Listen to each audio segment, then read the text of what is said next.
the Sandigan Bayan 3rd Division, composed of Associate Justice myself, Associate Justice Ronald P. Moreno, and Associate Justice Fritz Brian Anthony M. De Los Santos, issued today, July 6, 2026, warrants of arrest and hold departure order in criminal case E-SB-26-CRM-0018 for plunder against Senator Rodante Dizon Marcoleta, Michael Tan Defensor, Joseph Varias Espiritu, and Aristotel Baluyot Veray.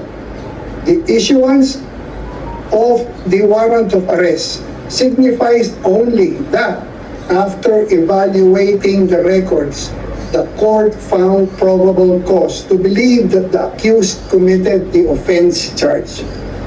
Probable cause for the issuance of a warrant of arrest exists when the facts and circumstances would lead a reasonably discreet and prudent person to believe that an offense has been committed by the person sought to be arrested. Let me stress, yung warrant of arrest does not constitute a determination of guilt.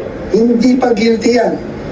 All the accused continue to enjoy the constitutional presumption of innocence until their guilt is proven beyond reasonable doubt.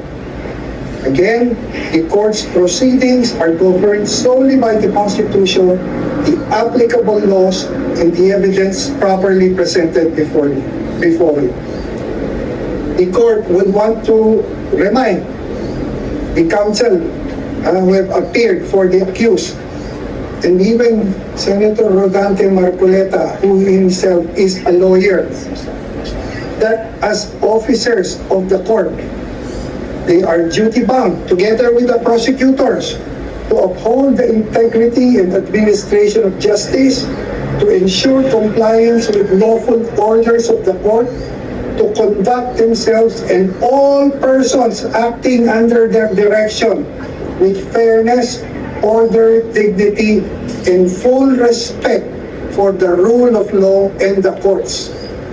Full respect for the rule of law and the courts is non-negotiable.